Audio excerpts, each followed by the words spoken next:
नमस्ते दोस्तों। आज हम क्या करेंगे, आज हम एसिड के कुछ अनोखे एक्सपेरिमेंट करने वाले हैं और उस एक्सपेरिमेंट की सहायता से हम एसिड के कुछ प्रॉपर्टीज को समझेंगे। ठीक है, तो इस रिएक्शन में हम करेंगे क्या, आज के जो एक्सपेरिमेंट है इसमें हम क्या करेंगे, हम एसिड लेंगे और उसके अंदर कुछ मेटल यानी कि कुछ धातुओं को लेंगे, उसके अंदर मतलब एसिड के अंदर मेटल्स को डाल देंगे। ठीक है, और देखेंगे कि क्या कैसे रिएक्शन होता है। ठीक है, और जो भी होगा वो आपको प्रैक्टिकली दिखाएंगे, उसके बाद हम उसको एक्सप्लेन करेंगे और उसके माध्यम से जो भी हमने एसिड लिया है उसका प्रॉपर्टीज को समझने की कोशिश करेंगे। ठीक है, तो ज़्यादा देरी नहीं करते हुए चलिए। तो दोस्तों, इस रिएक्शन के लिए हमें 3 तरह के कॉन्सेंट्रेट एसिड चाहिए। पहला है हमारे पास सल्फ्यूरिक एसिड, दूसरा है हमारे पास हाइड्रोक्लोरिक एसिड और तीसरा है हमारे पास नाइट्रिक एसिड। ठीक है, हम इस वीडियो में पार्टिकुलरली एल्युमिनियम के साथ तीनों एसिड का रिएक्शन कराएंगे। ठीक है, हमने सबसे पहले हम क्या करेंगे, सल्फ्यूरिक एसिड के साथ रिएक्शन करेंगे एल्युमिनियम का। ठीक है, उसके बाद हाइड्रोक्लोरिक के साथ और उसके बाद नाइट्रिक एसिड के साथ।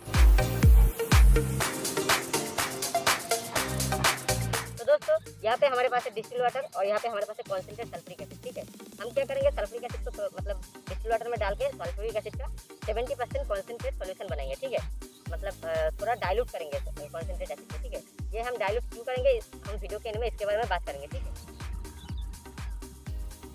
अब हम क्या करेंगे, इसके अंदर एल्यूमिनियम जो मेटल है उसके तौर पे हम एल्यूमिनियम फॉइल का इस्तेमाल करेंगे और थोड़ा सा एल्यूमिनियम फॉइल इसके अंदर डाल देंगे। ठीक है, बस इतना काफ़ी है, इसको हम डाल देंगे। ठीक है, डाल के थोड़ा दूरी बना लेंगे इससे, क्योंकि यहाँ से हाइड्रोजन गैस निकलेगा और उसके साथ एसिड का मॉलिक्यूल भी आ सकता है। ठीक है, आप देख सकते हो दोस्तों कि यहाँ पे रिएक्शन शुरू हो चुका है। ठीक है,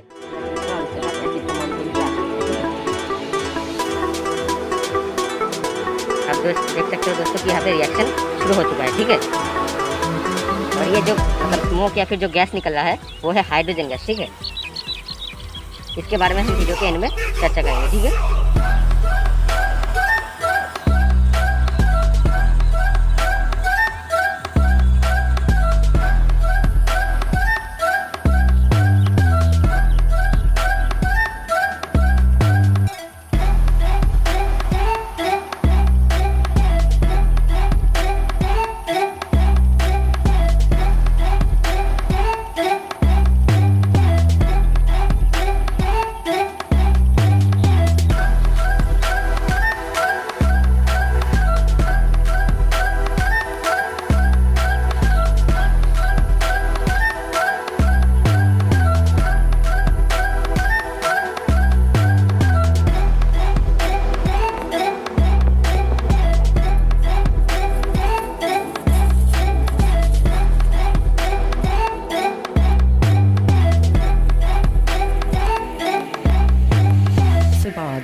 Subad.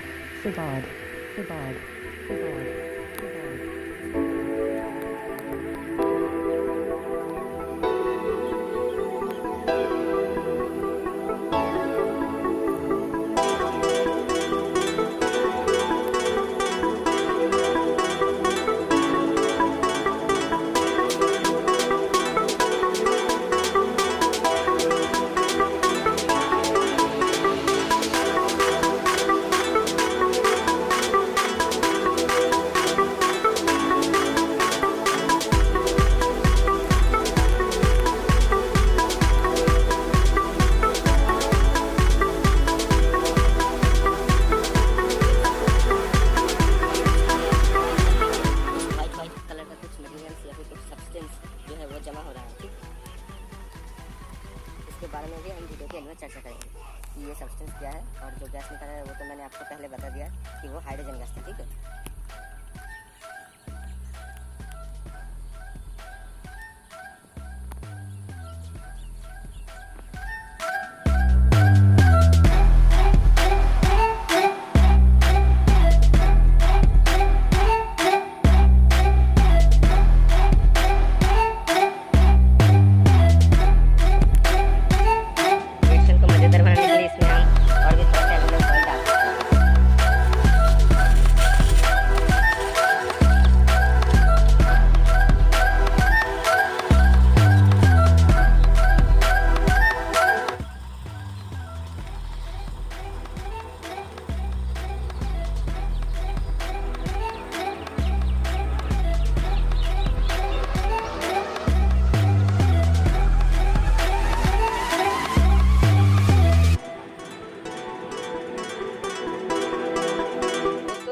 नेक्स्ट हम क्या करेंगे, हम सल्फ्यूरिक हाइड्रोक्लोरिक एसिड लेंगे और उसके अंदर एल्यूमिनियम फॉइल को डालेंगे, ठीक है। तो सावधानी से हमें इसके बीकर के अंदर थोड़ा सा हाइड्रोक्लोरिक एसिड डालना पड़ेगा, ठीक है दोस्तों, इतना काफ़ी है। अब इसके अंदर सावधानी से हम एल्यूमिनियम फॉइल डालेंगे, ठीक है। थोड़ा सा एल्यूमिनियम फॉइल डालेंगे इसके अंदर, ठीक है। देख सकते हो आपकी रिएक्शन शुरू हो चुका है, ठीक है। और ये जो गैस निकल रहा है स्मोक के तौर पे, ये है हाइड्रोजन गैस, ठीक है।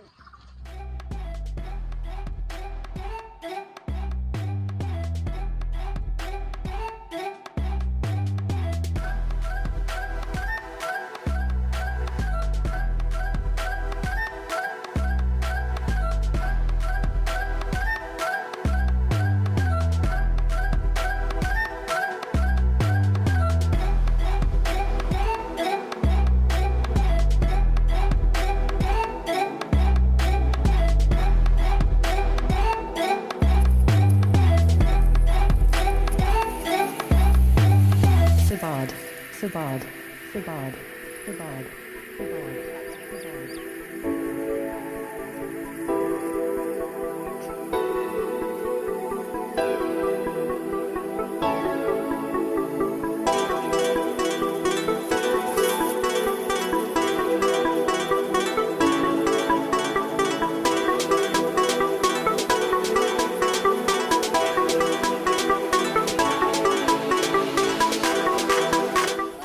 यहाँ पे देख सकते हो,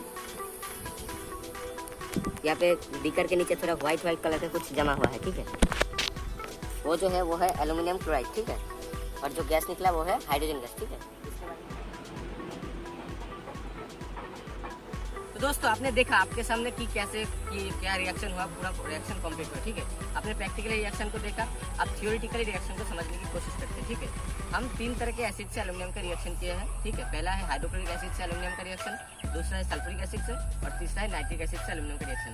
हालांकि हमने नाइट्रिक एसिड से एल्यूमिनियम का रिएक्शन नहीं किया है, क्यों नहीं किया है ये भी मैं बताने वाला हूँ थोड़ी देर में, ठीक है। सबसे पहले बात करते हैं हाइड्रोक्लोरिक एसिड के साथ एल्यूमिनियम के रिएक्शन के बारे में, ठीक है। इस रिएक्शन में आपने देखा था कि जब रिएक्शन हो रहा था तब ब्लैक कलर का कुछ सब्सटेंस मतलब प्रोड्यूस हुआ। उसके बाद जब मतलब पूरा रिएक्शन खत्म हो गया, उसके बाद आपने देखा कि जो बीकर या फिर जो कंटेनर था उसके जो नीचे कुछ व्हाइट कलर का कुछ सब्सटेंस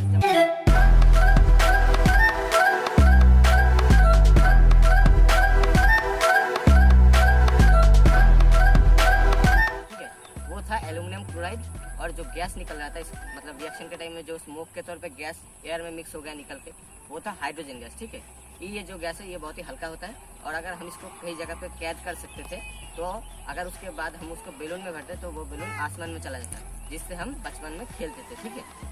तो इस मतलब ये जो रिएक्शन हुआ इसका एक केमिकल इक्वेशन है, ये मैं वीडियो के मतलब ये मैं स्क्रीन पे डाल दूंगा, आप उसको देख लेना। और अगर चाहो तो आप उसको नोट डाउन भी कर सकते हो कि एल्यूमिनियम के साथ हाइड्रोक्लोरिक एसिड का क्या रिएक्शन होता है, ठीक है। ये मतलब सिंपल सा रिएक्शन है, आप इसको समझ गए होंगे, ठीक है। अब बात करते हैं कि नाइट्रिक एसिड के साथ एल्यूमिनियम का रिएक्शन और सल्फ्यूरिक एसिड के साथ एल्यूमिनियम का रिएक्शन, ठीक है। आपके मन में एक बात मतलब एक सवाल पैदा हो सकता है कि हमने तो हाइड्रोक्लोरिक एसिड को मतलब कॉन्सेंट्रेट सिचुएशन में उसके अंदर हमने एल्यूमिनियम को डाल दिया था, ठीक है। लेकिन हमने जब भी सल्फ्यूरिक एसिड के साथ रिएक्शन किया है तब हमने क्या किया कि जो एसिड था उसको थोड़ा डाइल्यूट कर लिया, मतलब वो 90% या फिर 100% मतलब 98% वो कॉन्सेंट्रेट रहता है, हमने उसको क्या किया 70% लगभग 70% कॉन्सेंट्रेट बनाया है, ठीक है। ये हमने क्यों किया, ठीक है। इसके पीछे का एक कारण है, आप सोच सकते हो हाइड्रोक्लोरिक एसिड का केमिकल सिंबल होता है HCl, सल्फ्यूरिक एसिड का केमिकल सिंबल होता है H2SO4 और वहीं पर नाइट्रिक एसिड का केमिकल सिंबल होता है HNO3, ठीक है। अगर आप तीनों को कंपेयर करोगे तो आप देखोगे सिर्फ सल्फ्यूरिक एसिड और नाइट्रिक एसिड में जो है वो ऑक्सीजन के एटम्स प्रेजेंस है, ठीक है। ऑक्सीजन के एटम्स प्रेजेंस है, ठीक है। तो ये जो ऑक्सीजन के एटम्स है ये क्या करते हैं, जब भी कोई मेटल के साथ सल्फ्यूरिक एसिड और नाइट्रिक एसिड का रिएक्शन होता है तो वो जो मेटल के ऊपर ये जो ऑक्सीजन का एटम था वो मेटल के ऊपर एक मतलब वो ऑक्सीजन उस मेटल के साथ ही रिएक्शन करता है, वो रिएक्शन करके एक ऑक्साइड बनाता है इस मेटल का, और वो जो ऑक्साइड है वो अगेन और जो मेटल है उसके ऊपर एक कोटिंग, एक थिन बहुत ही पतला एक कोटिंग चढ़ा देता है, ठीक है। और ये जो कोटिंग क्या करता है, जो एसिड के साथ मतलब जो मेटल का डायरेक्ट कांटेक्ट था वो कट कर देता है, मतलब एक बैरियर की तरह काम करता है वो कोटिंग, और जो मेटल था उसके साथ एसिड का डायरेक्ट कनेक्शन कट कर देता है। और थोड़ी देर रिएक्शन होने के बाद मतलब जब तक वो ऑक्साइड फॉर्म होता है उस टाइम तक रिएक्शन होने के बाद मेटल के साथ एसिड का डायरेक्ट कनेक्शन कट हो जाता है और इसकी वजह से क्या होता है, हमारा जो मतलब एसिड और मेटल था उसका जो मतलब मिडिल में एक बैरियर पैदा होने के कारण क्या होता है, उसके डायरेक्ट कनेक्शन कट हो जाता है और रिएक्शन वहीं पे स्टॉप हो जाता है और हमें कोई रिजल्ट नहीं मिलता। इसलिए हमने क्या किया, इसके अंदर डाइल्यूट मतलब जो एसिड है उसको डाइल्यूट कर लिया, ठीक है। और ये जो हमने आपको बताया कि एक ऑक्साइड का कोटिंग चढ़ता है, मतलब जो हमने मेटल लिया उसके अकॉर्डिंग एक ऑक्साइड का फॉर्मेशन होता है और वो ऑक्साइड का कोटिंग चढ़ता है, ठीक है। और ये जो कोटिंग चढ़ता है मतलब इसी जो फिनोमिना, केमिस्ट्री की भाषा में इस फिनोमिना को कहते हैं पैसिविटी, ठीक है। पैसिविटी आप कह सकते हो, ठीक है। और ये जो पैसिविटी के कारण ही जो है वो एल्यूमिनियम के साथ कॉन्सेंट्रेट सल्फ्यूरिक एसिड और कॉन्सेंट्रेट नाइट्रिक एसिड का रिएक्शन नहीं होता है। इसलिए हमने क्या किया, सल्फ्यूरिक एसिड के अंदर थोड़ा पानी डाला या फिर पानी के अंदर सल्फ्यूरिक एसिड डाल के सल्फ्यूरिक एसिड का 70% कॉन्सेंट्रेट सोल्यूशन बनाया है और वहीं पर ही नाइट्रिक एसिड के साथ हम ऐसे ही करते हैं, लेकिन हमने क्यों नहीं किया रिएक्शन वो मैं बताऊंगा थोड़ी देर में, ठीक है। तो आपके मन में एक सवाल आएगा, क्या वाटर या फिर एसिड को 70% डाइल्यूट करने के बाद जो पैसिविटी का फिनोमिना है वो क्या बंद हो जाता है? आप ऐसा सोच सकते हो कि वाटर के मिक्स करने के बाद ऐसा होता है कि वाटर एक स्ट्रॉन्ग इलेक्ट्रॉन एक्सेप्टर के प्रेजेंस में वाटर क्या करता है, स्ट्रॉन्ग रिड्यूसिंग एजेंट के तौर पे काम करता है, ठीक है। और ये जो स्ट्रॉन्ग रिड्यूसिंग एजेंट था, इसके वजह से क्या होता है, जो पैसिविटी मतलब आप जानते हो कि अगर कोई स्ट्रॉन्ग रिड्यूसिंग एजेंट प्रेजेंस है सॉल्यूशन में तो जो पैसिविटी का फिनोमिना है वो रिमूव हो जाता है या फिर पैसिविटी का फिनोमिना जो है वो बंद हो जाता है, ठीक है। यही पर हमने क्या किया, जो वाटर को एक स्ट्रॉन्ग रिड्यूसिंग एजेंट के तौर पे काम में लिया और वाटर के माध्यम से हमने जो एसिड का मतलब पैसिविटी का जो फिनोमिना है उसको दूर किया। इसीलिए सल्फ्यूरिक एसिड के साथ जब उसको डाइल्यूट किया उसके बाद रिएक्शन हुआ, ठीक है। और अगर हम कॉन्सेंट्रेट सिचुएशन में वैसे रिएक्शन करने जाते तो एल्यूमिनियम के साथ कोई रिएक्शन नहीं होता, ठीक है। अब बात करते हैं हम नाइट्रिक एसिड का जो रिएक्शन हमने वो क्यों नहीं किया, ठीक है। नाइट्रिक एसिड को अगर आप मतलब नाइट्रिक एसिड का जो पैसिविटी का फिनोमिना है, पैसिविटी जो फिनोमिना होता है वो बहुत ही हाई होता है सल्फ्यूरिक एसिड से, ठीक है। इसलिए क्या होता है, जब भी हम मतलब नाइट्रिक एसिड को अगर हम डाइल्यूट करते भी है तो भी हमें तो भी जो पैसिविटी का फिनोमिना है वो नाइट्रिक एसिड शो करता रहता है। इसलिए क्या होता है, वो कोटिंग जो है वो चढ़ते रहता है और रिएक्शन स्टॉप हो जाता है और हमें रिजल्ट नहीं मिलता। इसलिए हम अगर डाइल्यूट सिचुएशन में भी एल्यूमिनियम डालते हैं नाइट्रिक एसिड में तो भी रिएक्शन नहीं होगा, और अगर कॉन्सेंट्रेट सिचुएशन में भी एल्यूमिनियम को डालते हैं नाइट्रिक एसिड में तो भी रिएक्शन नहीं होगा। तो अगर रिएक्शन नहीं होगा तो हमको उसको करने का कोई मतलब नहीं बनता है, ठीक है। तो आशा करता हूँ कि आप समझे होंगे इसको। आज के वीडियो का मूल उद्देश्य आपको समझाना था कि पैसिविटी क्या होता है, ठीक है। पैसिविटी आपको अच्छे से समझ आ गया होगा, प्रैक्टिकल हमने दिखा भी दिया और थ्योरेटिकली हमने आपको समझा भी दिया, ठीक है। और अगर आप ऐसे ही कुछ फिजिक्स या केमिस्ट्री रिलेटेड कुछ टॉपिक को समझ नहीं पा रहे हो तो आप क्या कर सकते हो, कमेंट सेक्शन में बता सकते हो। और इस वीडियो को अगर आपको अच्छा लगा तो एक लाइक कर सकते हो और हमारे ऐसे ही साइंस रिलेटेड वीडियो और मतलब टॉपिक को समझने के लिए हमारे चैनल को सब्सक्राइब कर सकते हो। तो आज के लिए बाय बाय और देश के लिए जय हिंद।